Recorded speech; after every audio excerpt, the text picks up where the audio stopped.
And now, WBW Theater. Welcome to WBW Theater.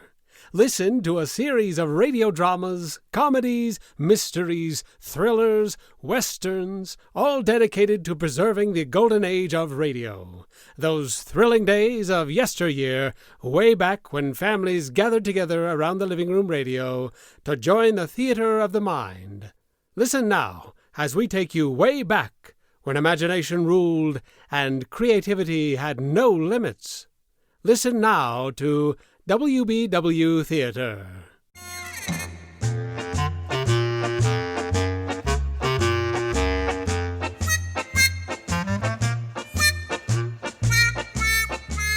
The Johnson Wax Program with Fibber, McGee, and Molly. The maker of Johnson's Wax and Johnson's Self-Polishing Glow Coat present Fibber, McGee, and Molly. Written by Don Quinn, with music by the Kingsmen and Billy Mills Orchestra. The show opens with What This Country Needs Is More Love.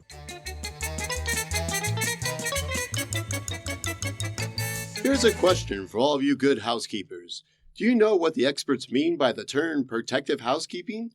Let me give you my idea of what this means. Take your floors, for example. Instead of simply cleaning and dusting them, you protect them with a coat of genuine Johnson's wax. In this way, you not only make them more beautiful, but you protect them against wear with a tough film of wax. And this wax protection also makes your housework easier. Because of Johnson Wax Floor, it's so easy to keep clean and spotless.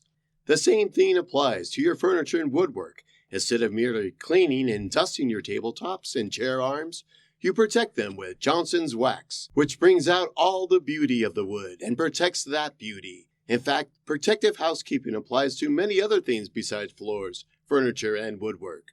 There are over 100 extra uses for genuine Johnson's Wax.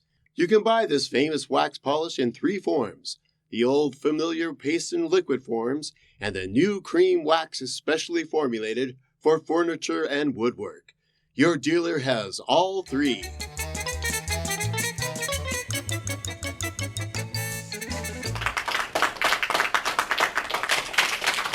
The social whirl at 79 Wistful Vista is getting so dizzy that there are 2 parties going on now.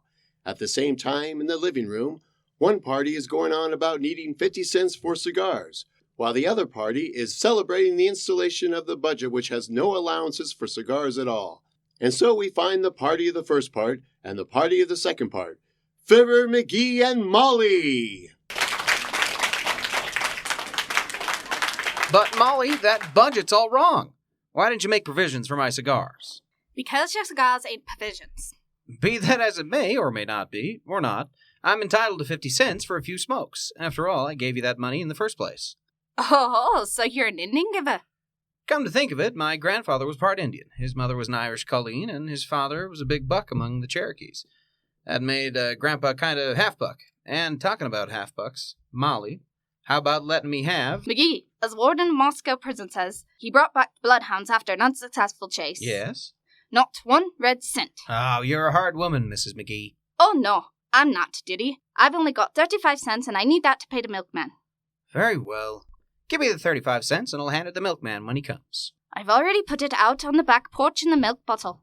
You have? Well, I guess I'll go outside and have a breath of fresh air. A good idea. It's much better than inhaling those horrible Havana hay burners of yours.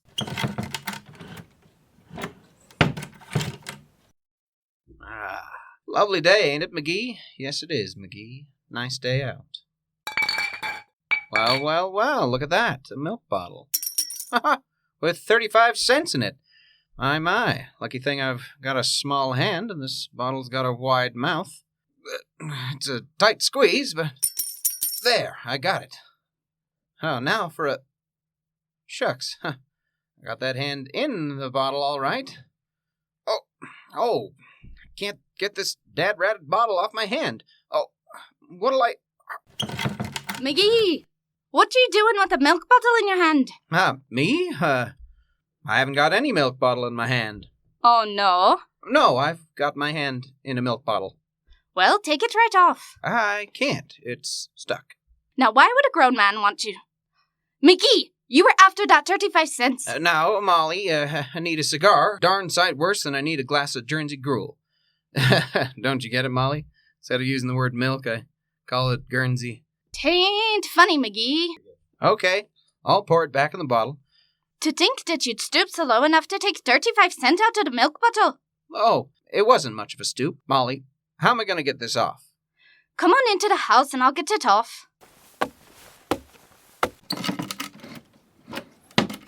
Let me look at it.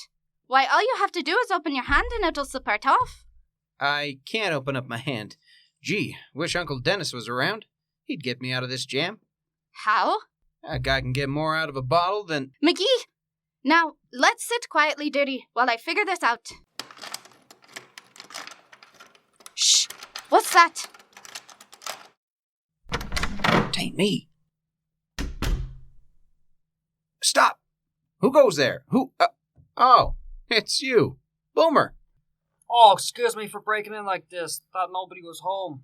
Oh, yeah? Well, it's a lucky thing I recognized you, Horatio, or I'd have bopped you on the bean with this bottle. No! Threatening me with a glass glove? Why, that's unsportsmanly. It's childish, my little cat. Oh, no, it's because he can't get it off, Mr. Boomer. Maybe you know how we can get his hand out of that bottle. I can offer a solution in 2 short words. What is it, Mr. Boomer? Glass cutter? A glass cutter! Wonderful! Yes, let me have it. Certainly. My little body baby. Now, where'd I put that glass cutter? I had it right here a minute ago. Glass cutter, glass cutter. Here's a set of skeleton keys. That'll get me into any jail in the country, if I'm not careful. A kangaroo billfold. You should have seen the fellow jump when I took it away from him.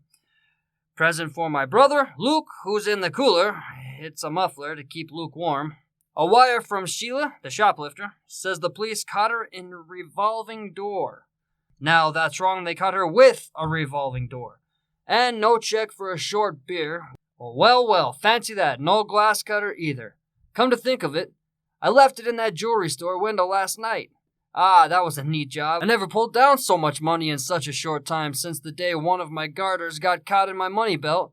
Well, good day, my dear, and a sad farewell to you, pickled paws.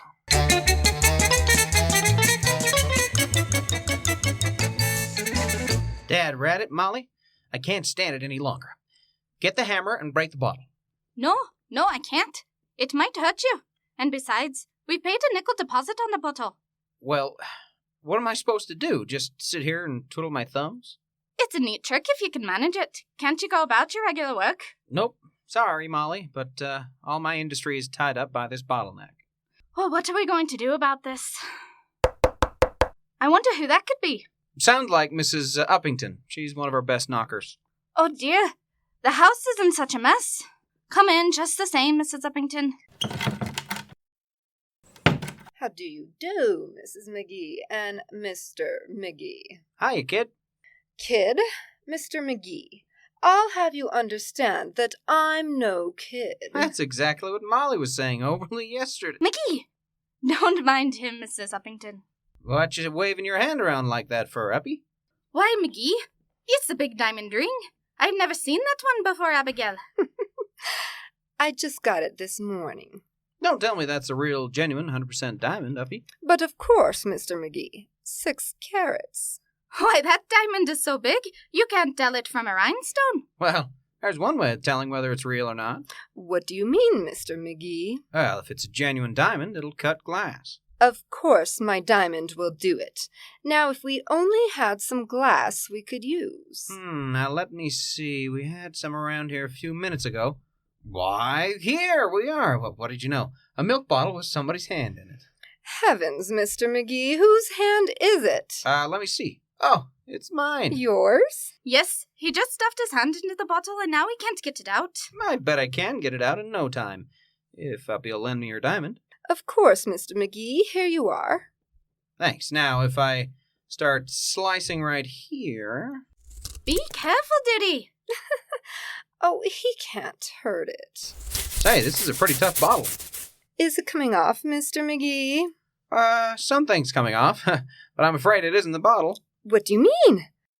Let me see. My beautiful diamond! It's ruined! You've worn it right down to the nub. See, McGee? People in glass bottles shouldn't play with stones. But I can't understand it. Oh, my beautiful diamond. Why, when Mr. Boomer sold it to me, he said... Boomer? Oh, no wonder. But he gave me a written guarantee. Why, I have it right here in my bag. Now let me see. Where did I put that guarantee? Had it here a moment ago. Guarantee. Ah, here it is. Oh dear, it isn't a guarantee at all. Why, this is terrible. I've been rooked. I've been bamboozled. I've been bilked. What did he give you, Uppy? A check for a short beer. Goodbye. Well, there's another good idea gone wrong. Serves her right for trusting Mr. Boomer. Why, even his voice has a funny ring to it. But I'm telling you, Molly, I don't know how much of this I can stand. I just thought of something, McGee. Suppose we fill that bottle full of water, put it in the refrigerator, and when it freezes, that'll break the bottle. Say, don't forget my hand'll be in that bottle. I didn't think of that. Say, try to unclench your fist, maybe? I can't, Molly. We'll have to find another way, too. Come in. Hello, Fizzer and Cupie, creeping and salutators and all stuffings like that. Oh, hello, Mr. DePopolis. Maybe you can help us? Yeah, Nick, this is getting to be an emergency. Do you know how I can get my hand out of this milk bottle? That is looking like a very pretty predicable you're in the neck up to put it in plain English. I know that, but what should I do? Oh, just give me a momentum to fiddle with your riddle, Fizzer. Oh, by crackers, I've got it. You have? Sure. All Fizzer needs to do is push the rest of him into the bottle, turn around, and come out head first. Huh. What a lot of help you are. Thank you. And you are giving me a big help too, Fizzer. What you mean, Nick? I am grabbing myself a terrific idea for my restaurant's menu out of what is happening to you, and it shouldn't to a dog. What kind of dog? Pig's knuckles under glass. I love Fizzer McGee. Well, so long, kids. And if you don't hear from me soon, be sure to snub me the next time I don't recognize you in the street. Pig's knuckles under glass. Molly, we've got to get this bottle off somehow. I can't stand it. I'm starting to get claustrophobia in that hand. What's claustrophobia? I think it means discomfort when shut up in small places. Oh, a fancy name for tight shoes, eh? Now, Molly, don't joke. This bottle's going to be my downfall. Hi, folks. Say, I just met Mrs. Uppington. She just told me about the trouble you're in, Fibber. So I came right over to get you out of the bottle. That's mighty nice of you, Mr. Wilcox. Yes, thanks, Harlow. Though anytime you display your generosity, you usually display a little Johnson's Glow Coat, too. You got me all wrong, pal, and just to prove it, I won't even mention it. Now let's have a look at this problem. Why, I can get this bottle off. How? Hypnotism. Hypnotism. We've tried everything else so far, and I'm getting desperate. Go on, Harlow. Hypnotize me. Okay, now just sit in this chair. Now go limp. Like a piece of liver? Limper. Ah, that's it. Now look into my eyes and repeat after me. I am going to sleep. I am going to sleep. I have no thoughts of my own. I have no thoughts of my own. You never did? I never did.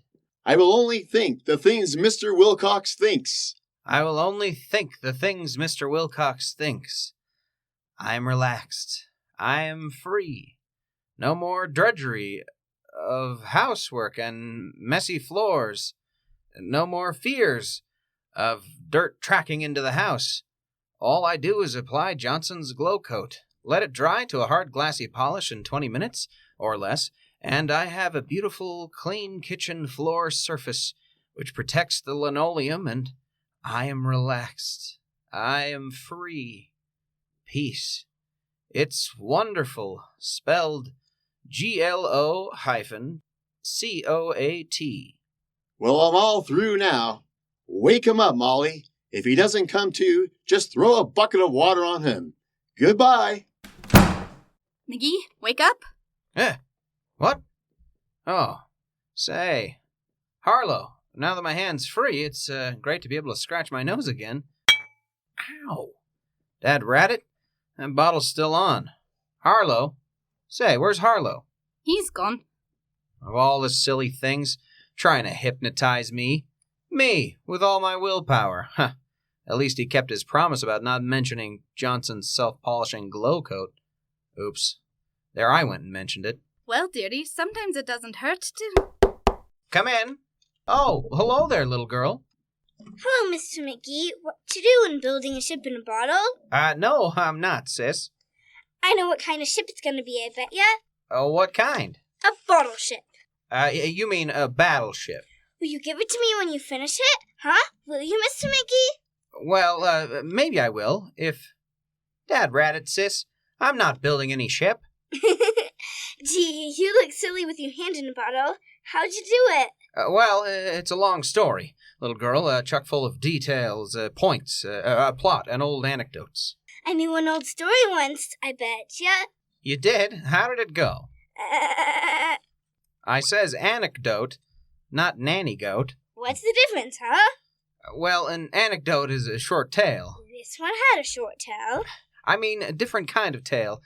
One you can tell. Oh, you could tell this one had a tail. But that isn't... The fact is, Tall Tale had a tell. No, you don't... Hey, what's this tall tale you're telling? Oh, that was the name of this nanny goat. Oh, come on, sis. Nobody ever named a goat Tall Tale. Oh, yes, they did. Oh, no, they didn't. Oh, yes, they did. Oh, let's cut it short. What? The tail? Yes. I mean, no. Why did they call this goat Tall Tale? Because it loved to sleep in the middle of the boat. I don't see that that's got to do with its name. Well, no matter how often you would tell this Tall Tale, it would just lie there. Lay there. It sure did, didn't it, mister? So long.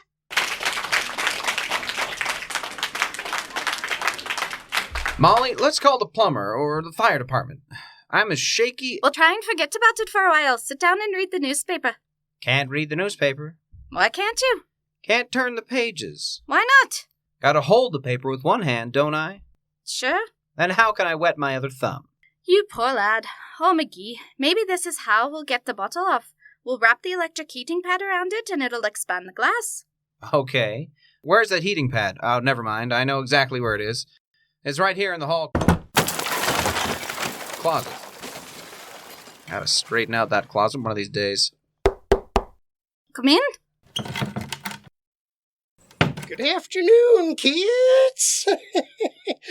Got any rags, any bones, any bottles today? I'll buy 'em if you won't give 'em away.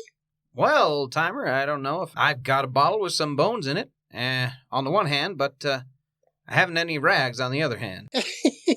That's pretty good, Johnny, but that ain't the way I heard it. The way I heard it, one fella says to the other feller, he says, I see where NBC is having a special broadcast Friday night. The Chamber of Commerce plans to install Fibber McGee as president. Yep, says to other feller, leave it to McGee to get mixed up in an installment plan. Well, I gotta be getting out to the lake now. Papa chopped a hole in the ice this morning, and I'm going fishing. What you gonna fish for, old timer? For Papa. So long, kids. Can you imagine? Fishing for his father in the lake. Well, it's a lot more honorable than fishing for 35 cents in a milk bottle, dearie. Oh, now why would you have to mention that? Why? I'm so fed up with being handcuffed to this Jersey juice jar, I don't think I'll ever be able to look a cow in the face again. Dearie, if ever a remark called for an answer, that one did. Come in, quick. Good day, Mrs. McGee. Hello, Fibber. I came to see if I could borrow a couple of lemons. We just ran out. Well, you can run right back again, Gildersleeve. Do you think lemons grow on trees? That's a fine way to greet a neighbor. What's gotten into you, McGee? It's not what's gotten into him, Mr. Gildersleeves. It's what he's gotten into. Just look at his hand. Oh, Molly. What? Where? Oh, oh, this is rich. The president of the Chamber of Commerce, caught in a quart. It's no laughing matter, Mr. Gildersleeve.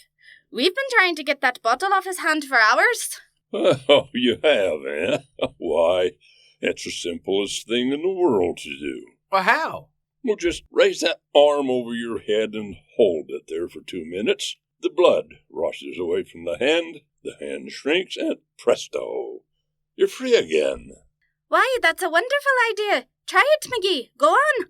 There. Higher. Now, how's that, Mr. Gildersleeve? Fine. You'll be free in no time. In fact, it looks like the Statue of Liberty already. How'd you maneuver yourself into such a mess, McGee? Mo, I just happened to be strolling on the back porch when I noticed 35 cents in the bottom of this bottle. So I just reached in for it. Well, I thought I'd heard everything. But this takes the barbed wire bath mat, McGee. Dad Rabbit, I've taken all about I'm able to today. One more nasty remark and I'll pitch a punch to your paunch that'll have you pushing up the posies pronto. Now look here, McGee, you half-baked hooligan. Who's a hooligan? I am. You are not. He is too. Gildersleeve, if you contradict my wife one more, my arm's gonna come down awful sudden, and you know where. Why, you insignificant, chicken-chested little mugwump, I'm going to make you eat your own bridge work. Well, that finishes it. McGee, what are you going to do? I'm going to take my arm down. The 2 minutes is up. Maybe it'll come out now. I think it's coming. No, it won't. I knew it. It wouldn't work. Well, no wonder. You've got your fist closed. Open it up, and I'll bet it'll come right out. Yes, Sturdy. That's what I've been telling you all along. But I can't open my fist. Well, you've got all kinds of room now. Go on, open your hand. What? And let go the 35 cents?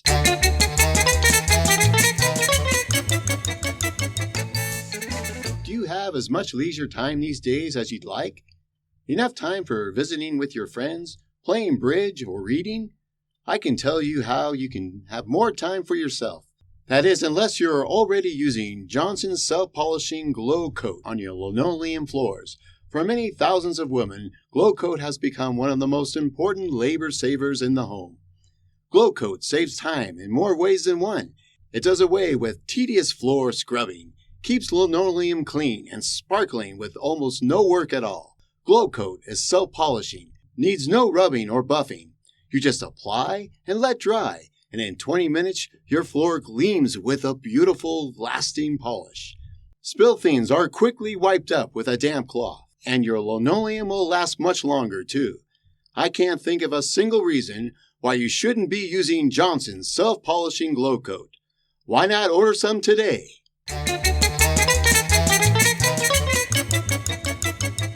Say, Molly, I think my hand's coming out of this bottle. There, it's free! Give me that 35 cents, McGee. We're going to Kramer's drugstore right now. Oh, to get me some cigars? No, dearie, for a much better cause, to contribute this money to the March of Dimes campaign. Oh, that's right. And ladies and gentlemen, the dimes and dollars we give now finance the year-round fight against infantile paralysis. So, mail your dimes to the president and support the president's birthday celebration in your community. Good night. Good night, all.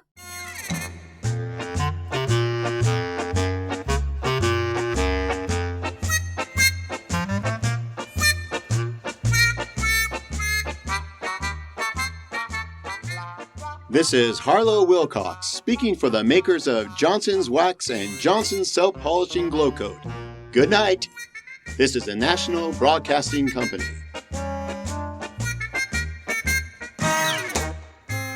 Join us again as we bring you exciting thrills and adventure, rip-roaring comedy, and shoot-'em-up westerns and gangbusters. Next time, when your imaginations will be invited into the theater of the mind that is WBW Theater.